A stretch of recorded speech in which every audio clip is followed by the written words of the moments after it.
Hello and welcome to edupediaworld.com. In this session, we'll be studying about cardinal and ordinal concepts of utility.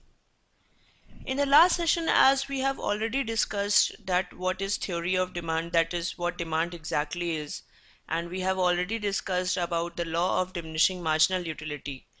Continuing upon the theory of demand, today in this session, we'll be studying about cardinal and ordinal concepts of utility. First one, we'll be studying about cardinal utility. As we have already studied what utility is, we have studied the concepts of total utility and marginal utility. Let me first revise that what exactly utility is. Utility is basically a psychological phenomena, that is, it is a feeling of satisfaction, pleasure, or happiness which a consumer uh, ex- derives from using a particular product. However, measurability of utility has been a very difficult issue. The classical economists, for example, Alfred Marshall, he has given the concept that utility is cardinally or quantitatively measurable, like height, weight, length, temperature, and air pressure. This belief resulted in cardinal utility concept. According to this concept, utils, meaning units of utility, is used to measure utility, that is the amount of satisfaction which is derived from a product.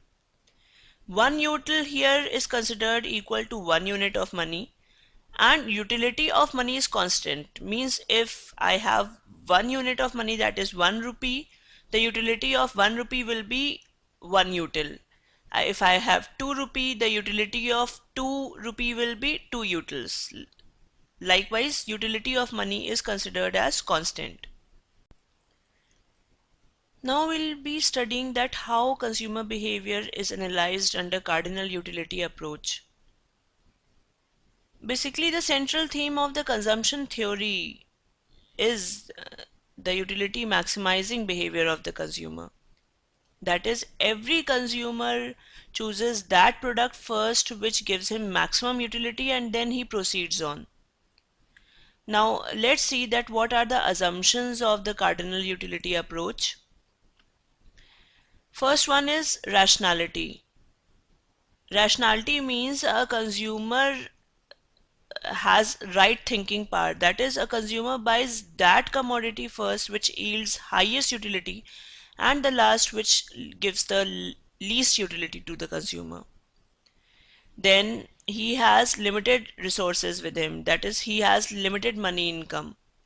Consumer has limited money income to spend on the goods and service he or she consumes. That is why the role of choice comes here. Next is that consumer wants to satisfy himself. He wants to go for the maximum satisfaction from the units of money he has spent to get a commodity. Every rational consumer intends to maximize his or her satisfaction from his or her given money income. Next assumption is that utility is cardinally measurable. The cardinalists have assumed that utility is cardinally measurable, and that utility of 1 unit of a commodity equals the unit of money which a consumer is prepared to pay for it, and that 1 util equals to 1 unit of money. Next assumption is that the law of diminishing marginal utility will apply. As we have already studied the law, it is assumed that utility gained from the successive units of a commodity decreases as a person consumes them.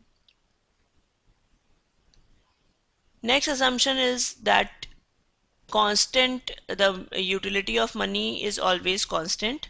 The marginal utility of money is always constant, which means that it is assumed that marginal utility of money remains constant whatever the level of consumer's income is. Say for example, rupee 1 is equals to 1 util, rupee 2 is equals to 2 util. So total utility from 2 rupee is equals to 2 util, and total utility from 1 rupee is equals to 1 util. Then when we have to find out the total marginal utility of money, it will be equal to total utility from 2 rupee minus total rupee utility from 1 rupee, which will be equal to 1. Thus, whatever is the level of income of the consumer, marginal utility of money will always be one which is constant.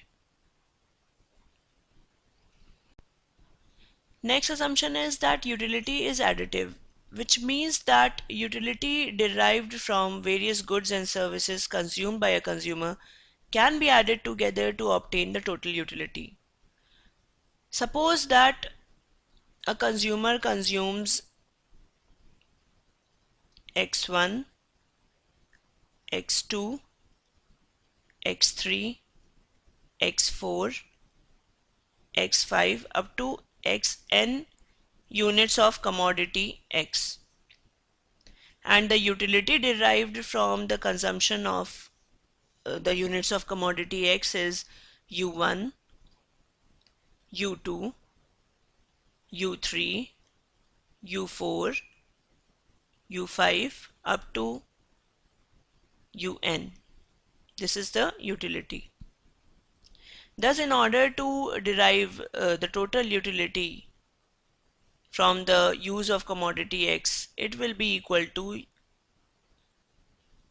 utility from n number of units consumed of commodity X will be equal to U1 into X1 plus U2 into X2 plus U3 into X3 plus U4 into X4 up to UN into Xn. Thus, under this assumption, we can find out the total utility from consumption of commodity X by multiplying the utility derived from one unit of commodity X and adding the total utility together to get the total utility, and adding the individual utility to get the total utility. In order to explain that how a consumer reaches his equilibrium, we'll first begin with the simplest case of a consumer consuming only one commodity. The analysis will then be extended to explain equilibrium of a consumer consuming several goods. So we start with consumer's equilibrium one commodity model. Under this model, it is assumed that a consumer spends on a particular commodity up till then when the value derived, the satisfaction derived from that commodity is more than the money income is spent on it. Suppose, say for example, if in today's scenario someone offers me Nokia 2626 for rupees 10,000, I will not go for this particular phone because there are various options of better smartphones available in the market right now, and which is less than this particular cost paid for it. So I won't go for this particular thing because I know that the value, the satisfaction derived from using this particular commodity will be less than the price paid for it. Similarly, suppose a consumer consumes just one commodity, that is X. Since both his money income and commodity X have utility for him, he can either spend his money income on commodity X or retain in the form of asset. If the marginal utility of commodity X, which will be represented by MUX, is greater than the marginal utility of money, which is represented by MUM, a utility maximizing consumer will exchange his money income for the commodity. Since the marginal utility of money, that is MUM, is considered to be constant, it is always constant, that is equals to 1. Thus, we also take into consideration the price of commodity X, that is Px. Px is the price of commodity X. Therefore, the consumer will spend his money income on commodity X till MUX, that is marginal utility from commodity X, is greater than price of X into marginal utility of money. As marginal utility of money is constant, thus MUX should be greater than PX. Till this particular point, the consumer will become utilizing the commodity X. This means that a person will keep on spending on a commodity till the satisfaction derived from that commodity is more than the price paid for it. And the consumer will be deriving maximum utility at a point where marginal utility from commodity X is equal to price of commodity X into marginal utility of money. He will be consuming the commodity till this particular point.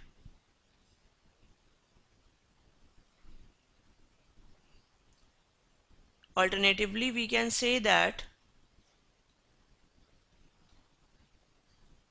as marginal utility of money is equal to 1. So if we take this particular thing this side, so we can say that marginal utility of commodity X as per unit consumption of money, that is divided by price of X into marginal utility of money, is constant, is equal to 1. We can denote this graphically as well.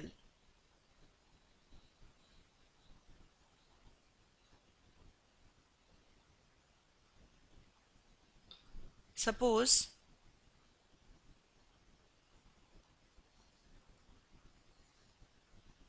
this is the x-axis and this is the y-axis. On x-axis we take quantity of the commodity used. In our example it's commodity X, and on the y-axis we take the marginal utility and price of X. As we have studied that we consider the marginal utility of money to be constant and the price of commodity X will always be constant. So this particular line shows the marginal utility of money into price of X. See, to prove this I can show you. Suppose we buy 1 unit of X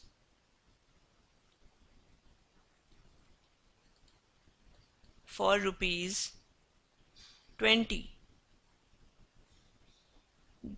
When we consume second unit of X, when we buy second unit of X, the total money spent will be rupees 40. Thus the marginal money, the price of X, that the marginal money of X, marginal utility of X will be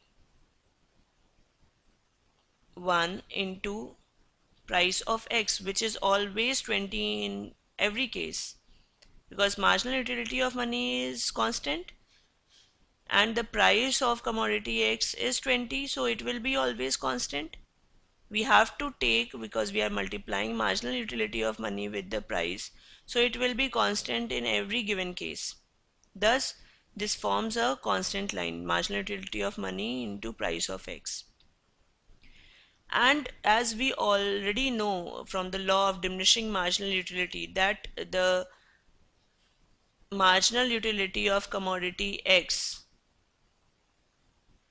from consuming commodity X will decline. This is the marginal utility curve of commodity X. Thus, where this particular curve, that is the marginal utility curve, cuts the marginal utility of money into price curve, we get the equilibrium point. This is the equilibrium point. Suppose this quantity we name it as Qx. Thus, this particular up till this particular point from O to Qx, till the consumer continues to consume from O to Qx quantity, he will derive more satisfaction compared to the money income spent on the commodity. After this particular point, that is after OQX, if he consumes more commodity, more units of commodity X, his satisfaction level will go down. That is, the utility derived from consuming commodity X will go down, because now he will start feeling that the value which he is getting, that the satisfaction which he is getting from utilizing commodity X is less than the price he is paying for it. Similarly, OP is the equilibrium price. Till this particular price, the consumer will derive maximum satisfaction. Thus, we can say that OP is equilibrium price and OQ is equilibrium quantity.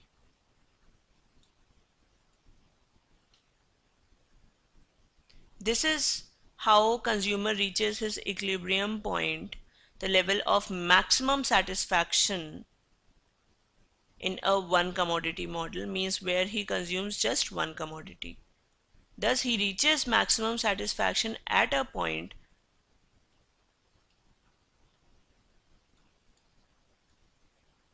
where marginal utility from commodity X is equal to marginal utility of money into price of commodity X.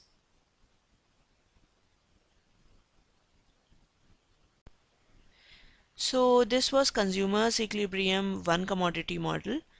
In the next session, we'll be studying about consumer equilibrium multi-commodity model. Because a consumer does not only spends on one commodity, he allocates his money income on different varieties of products.